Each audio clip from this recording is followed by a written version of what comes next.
Alrighty. Hello. What is going on, everybody? And yeah, today we are back with some commentary on the Horde Bullet World Championship happening right now. Um, and today we're gonna be covering the semifinal. I know I got out of the tournament pretty early, so that's why I haven't been uploading a lot about it recently. But right now I found the time to do it, and today we're gonna be covering one of the most ridiculous results I've seen in a long while. But if you subscribe, please, you're a legend here. You're supporting our little community here in the Horde world. I am Failless Urinate, and this is the Horde World Championship 2025 in Bullet.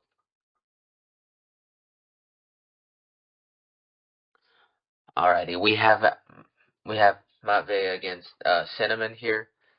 Both are incredible players. Some of the best players that the Horde world has ever known, and let's dive right into their games. And this is actually the first of the series of games that we'll be playing. So if you're unfamiliar with the format, it is first to get a score of greater than 15. A draw is half point, losing is no points, and winning gives you 1 point. So this first game, we have Matvey playing A5, as per the usual, and of course in Horde I advise you to not look at Stockfish. Stockfish sucks at Horde. Sucks ass at Horde. Anyways, let us move on. So Cinnamon plays E6. Just a little opening note here. I prefer to play D6 myself just because there's more potential with C6, breakthrough potential, and you can like always play E6 later. I don't like E6 as a first move, but obviously Cinnamon definitely knows better than me. And maybe he likes the system, and I don't know. Yeah, but then this trade happens, we have um and we have a bunch of pawn trades in the center. And also, guys, I haven't seen this game before, so this is my live reaction to it. But this is one of the most ridiculous, the end result, one of the most ridiculous I've ever seen. So we have e5. Obviously, taking was an option. Uh, but obviously this, I don't think it's very good just because it leaves the center way too open, way too open. Anyways, alright. So we have this breakthrough attempt by Cinnamon here, but this is why I do not really like e6 as a move, just because it um just sort of leaves way too much play for white, and it's gonna be hard for black to infiltrate. And when he does, it's kind of late here because you see the c pawns and d pawns are kind of creeping up the board, and it's unfortunately you're gonna be way too late to stop those pawns, and yeah, you see here that Cinnamon simply got overrun, and that's how the first game has ended. Now let's take a look at some of the other interesting games that we have here. We could just go back to it here, and then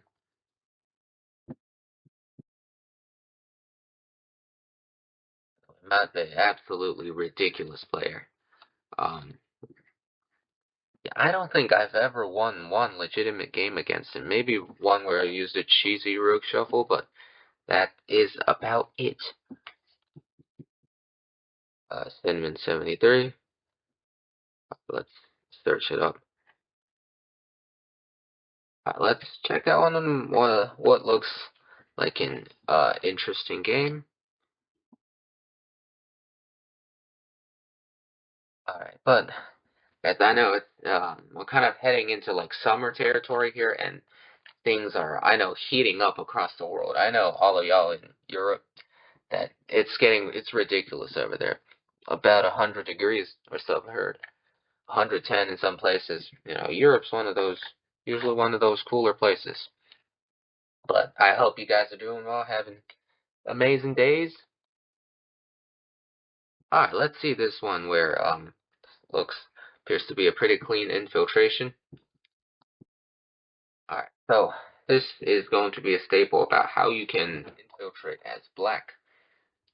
So at e5, we're playing the e6 variation, and this game we see Matt Bay electing to trade out the center pawns, and see, yes, so taking the knight here, I know I will probably do the same myself, and it's not a bad move, but this c pawn right here, sort of your forward bulwark, and you usually do not want to lose it. And especially in this case where you do not have an advanced pawn, and the pawns on g5 and f5 are really mobile. So it's going to be tough to advance. And you see, Cinnamon is kind of running out of e-pawns, because he's only got two, and if he can't really move forward or take, because then he loses one that he could use to make a breakthrough. So Matvey is sort of weighing around, shuffling, and this is one of the most important strategies in terms of Horde, is that you can just shuffle around your pieces as black, and this is why black just objectively has a decisive advantage in the beginning. Have a nice rucksack here, just for the sake of it. And yeah, it looks like to be a pretty clean win from Matvey here. And before I hold you guys further, I just want to tell you guys, this match ended 16-0. 16-0. That is absolutely ridiculous. We have Matvey winning 16 matches in a row. That's how dominant this man is. 16 matches in a row. Cinnamon, one of the best players. I believe he was a world champion a few years back. But he just did not have a single shot to win anything. Any of these games. Yeah, just absolutely ridiculous. Matvey is so good at bullet, too. Like, I mean, look at his time management. He has 25 seconds left here at the end of this game. Man, if you've seen my game against Dude 128, you know that I'm not good at time management myself. Yeah, I usually just get low on time and then I lose, and I'm better in like slightly slower time controls. So yeah, this is just an absolutely insane match. Again, such a good player, Mate. Probably as we no longer have many Luke Horde. I don't think he's been sitting in a while. So, but yeah, he's probably the best Horde player, objectively today. Look at another one.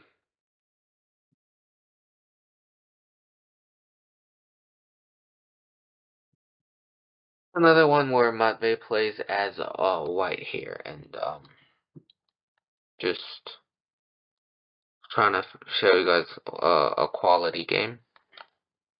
This one looks to be quite nice. And here we see he's switching up his openings. He played a5 the other game we looked at, and yeah, now he's gone to d5. I'm a d5 player myself. I'm not really good at it, but yeah. And Matvey, he can play anything. I've seen him play h5 and crush people. So yeah. Oh, we have Cinnamon playing the rook shuffle. This is my go-to opening for playing a tough opponent, just because it requires not a lot of skill. It requires no skill to play, and it generally works, but good players like Matvey manage to break through. They always manage to somehow. And here we have the c6 pawn sacrifice chosen by Matvey as a continuation here.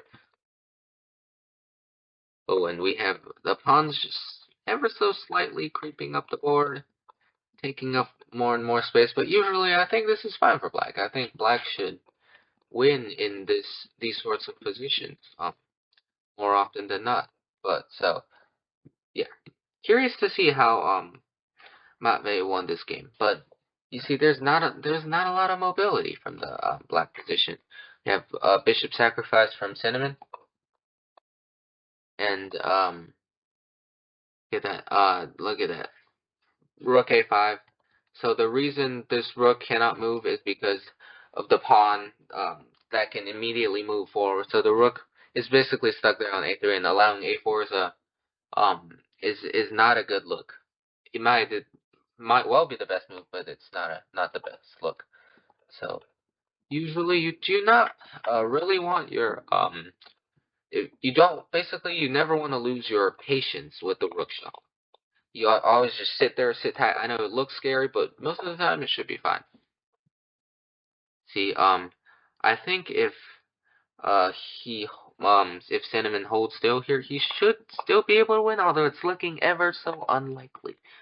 Um, but e5 here, it's a nice touch. You're not looking at the knights. One of the most interesting things about Horde is when or when not to take your opponent's pieces. You know, a piece is obviously worth more than a pawn, but is it worth to take a piece if it means getting your whole pawn structure stuck? Horde teaches you a lot about pawn structure that, you know, normal chess maybe isn't. So that's why I stand by the fact that Horde chess is not an entirely useless variant if you want to get good at regular chess. It teaches you how the pieces work in tandem, the pawns work, and all that. And it looks like here that Matvey has managed to consolidate his queen side somehow. I do not even know how he's managed to do this. It was looking so bleak a moment ago, but now he's managed to push and create a massive storm here. C6, 7, forking the major pieces, and the rook is lost. And here, Cinnamon tosses in the towel, admits defeat. Just Matvey is. I wish I could be as good as this man is. Genuinely. Alright, well, we'll look for another game. Guys, just, like, if you're here, if you watched 11 minutes into this video, just, total legend, please subscribe. We're doing God's work here. We're bringing the game of Horde to everybody. And, yeah, so. And let's look at the game, the last game where, Matvey finished him off. And we can see here it's a relatively short game. It looks like, Cinnamon resigned quite soon into the game. And d6, yes. I like this. I like this. I like this opening when playing against a5. a5 is one of the trickier ones to play against, just because you can't really shuffle. And yeah, we see that Matvey is choosing a weird setup. Wow. Um, he is doing a sort of a light squared fortress, I think, is what's going on. But whoa, look at this. Look at how many pawns are staring at each other.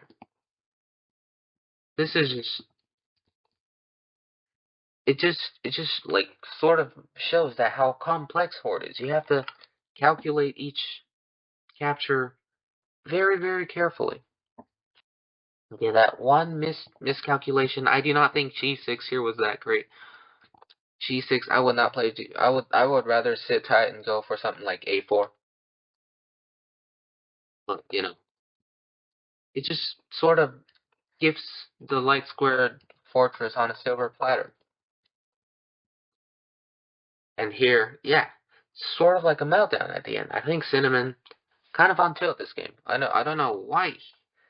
I don't know what's happened here. Yeah, why?